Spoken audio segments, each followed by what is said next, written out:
అందరికీ నమస్కారం అండి. Welcome to Omkar Nageshwar stock market investment tips YouTube channel sir. ఇవాళ మన వీడియో ఏంటి అంటే,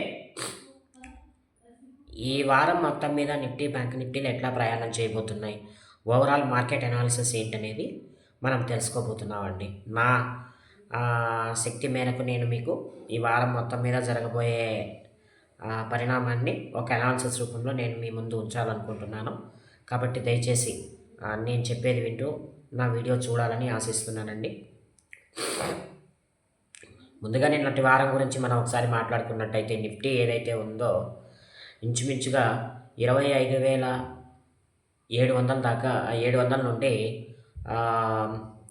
26,350 దాకా కూడా రావడం, 300 దాకా రావడం అనేది నేనైతే గమనించడం జరిగింది. సో ఇక్కడ నుండి మనం చూసుకున్నట్లయితే ఇంచుమించుగా ఒక 600 పాయింట్లు, 650 పాయింట్లు మనము తీసుకోవడం జరిగింది. సో ఇంకా ఏంటి అంటే, అంత తీసుకున్నప్పటికీ కూడాను ఫైనల్గా ఫ్రైడే రోజున ప్రాఫిట్ బుకింగ్ రావడం మనం గమనిస్తున్నాం నిఫ్టీలో.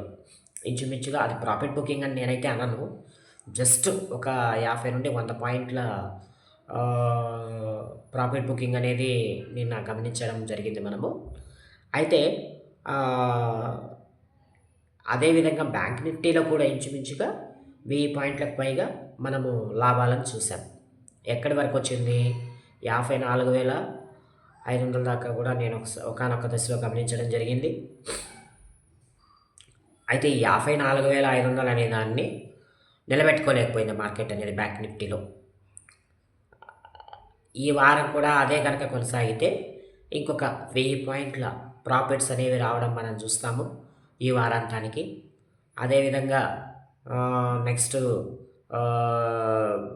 ఈ మంత్లో కొన్ని కంపెనీస్ రిజల్ట్స్ అనేవి, Q2 రిజల్ట్స్ అనేవి రాబోతున్నాయి. Q2 రిజల్ట్స్ అనేవి మనము చూడబోతున్నామండి.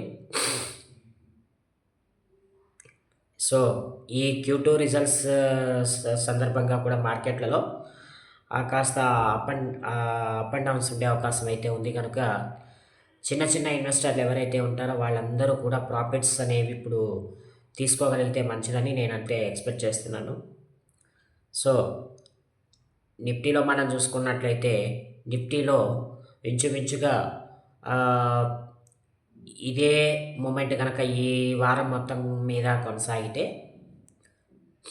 ఒక్కసారి 27,000 మార్కును తాకే అవకాశం అయితే మార్కెట్లో లేకపోలేదు.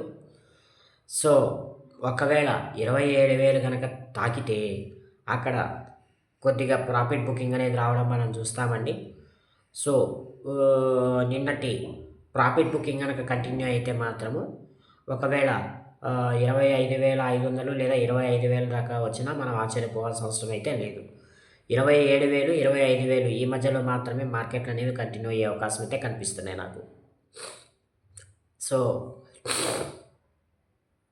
ఇకపోతే బ్యాంక్ నిఫ్టీలో మనం మళ్ళీ ఒకసారి మాట్లాడుకున్నట్టయితే, బ్యాంక్ నిఫ్టీలో ఇంచుమించుగా ఒక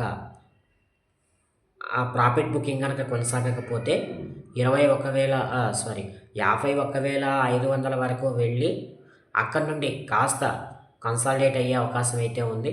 ఇన్ కేస్ ఒకవేళ ఈ ప్రాఫిట్ బుకింగ్ కనుక ఈరోజు కంటిన్యూ అయితే మాత్రము ఈ వారం మొత్తం మీద ఇదే ప్రాఫిట్ బుకింగ్స్ అనేవి కంటిన్యూ అయ్యే అవకాశం అయితే ఉంది. కాబట్టి ఇది ఇంచుమించుగా 49,000 దాకా వచ్చే అవకాశం అయితే నాకు కనిపిస్తోంది. ది గ్రేట్ సపోర్ట్ అనేది ఇంచుమించుగా 48,300, 250 ఆ మధ్యలో అయితే కనిపిస్తోంది. సో 48,250 కట్ అయితే మాత్రము కొద్దిగా ఇంకొక 500 నుండి 1000 పాయింట్ల డౌన్ ట్రెండ్ అనేది మనం చూస్తాం. సో కాబట్టి నిఫ్టీలో కూడా ఇదే పద్ధతి కంటిన్యూ అయ్యే అవకాశం అయితే ఉంది.